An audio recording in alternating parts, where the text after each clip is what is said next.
तब हमेशा वो स्टेटमेंट पहले वाले से कंपेयर करके देखो। अब ये दोनों में एक कंपैरिजन होता है। अब आप क्या करते हो दोस्तों, फ्लोएम में क्या क्या चीजें हैं, तो सिउटिव एलिमेंट्स होते हैं, कंपेनियन सेल होते हैं, फ्लोएम। जब स्टूडेंट्स आते हैं और बोलते हैं कि सर मैं एनसीईआरटी तो पढ़ रहा हूं। हेलो दोस्तों, मैं हूं doctor Mahesh Deshmukh, director at DCB biology. NCERT पढ़ते वक्त कौन सी चीजों पे बहुत ज्यादा ध्यान देना चाहिए? जब स्टूडेंट्स आते हैं और बोलते हैं कि सर मैं एनसीईआरटी तो पढ़ रहा हूं, लेकिन फिर भी मुझसे कुछ गलतियां होती है, मैं एनसीईआरटी तो बहुत अच्छे से करके आ रहा हूं, लेकिन फिर भी मेरे मार्क्स उतने ज्यादा नहीं आ रहे हैं। मैं मेहनत तो बहुत करता हूं, लेकिन सर फिर भी बायो के मार्क्स कम क्यों हैं? तो ऐसे सारे क्वेश्चंस का जवाब मैं इस वीडियो में देने वाला हूं दोस्तों। तो इस वीडियो में हम लोग देखने वाले हैं कि एनसीईआरटी के ऐसे कौन से पॉइंट्स है जहां पे हम लोगों को बहुत ज्यादा फोकस करना है। तो शुरू करते हैं दोस्तों। एनसीईआरटी पढ़ते वक्त हम लोगों ने एक चीज सबसे पहले क्या ऑब्जर्व करनी चाहिए, तो जब भी मैं एनसीईआरटी पढ़ने बैठता हूं तो मेरे हाथ में होनी चाहिए पेंसिल। अब पेंसिल लेके जब भी हम लोग पढ़ना शुरू करेंगे दोस्तों, तो उसमें एक एक चीज, एक एक स्टेटमेंट हम लोग पढ़ते हैं और पहले स्टेटमेंट के कंपैरिजन में दूसरे स्टेटमेंट के बारे में कुछ चीजें दी रहती है। या तो वो कंपैरिजन होता है या फिर उस चीज को एडवांस तक लेके जाते हैं। तो ये जो स्टेटमेंट होते हैं दोस्तों एनसीईआरटी में, जिसमें जैसे ये मान लो कि अलगे और ब्रायोफाइट या फिर ब्रायोफाइट और टेरिडोफाइट, ये दो पॉइंट आपकी बुक में दिए हैं। अब ब्रायोफाइट के बारे में आपको दिया कि इसकी डोमिनेंट स्टेज कौन सी है, सेम आपको टेरिडोफाइट की भी डोमिनेंट स्टेज दी हुई है। अब ये दोनों में एक कंपैरिजन होता है। अब आप क्या करते हो दोस्तों, ब्रायोफाइट को पूरा रट लेते हो, टेरिडोफाइट को अलग से रट लेते हो, लेकिन ये दोनों के कंपैरिजन से जब क्वेश्चन आता है तो होती है हमारी गड़बड़।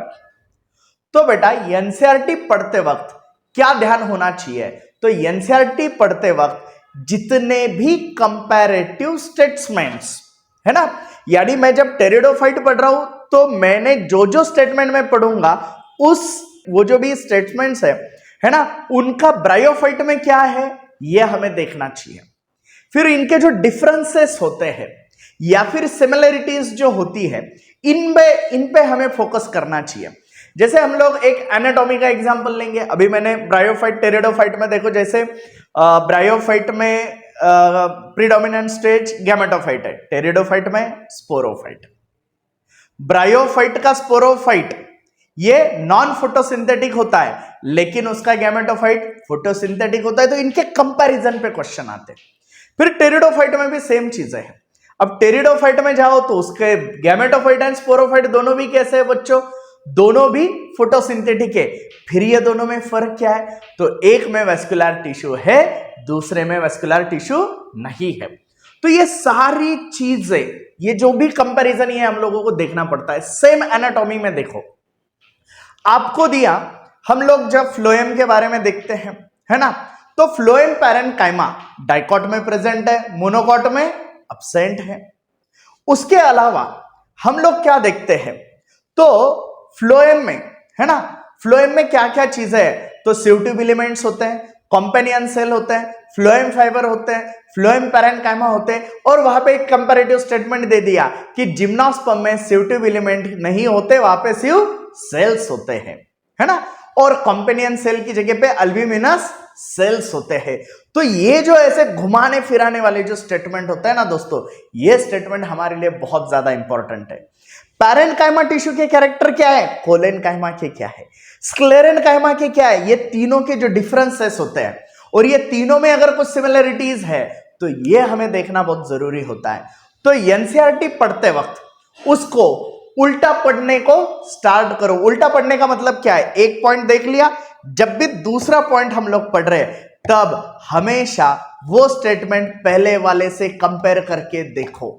अगर ये चीज अगर हम लोगों ने कर ली दोस्तों, तो 101% एनसीईआरटी में से जो भी असर्शन, रीजन और स्टेटमेंट के क्वेश्चन आते हैं वो आपके कभी गलत नहीं होंगे।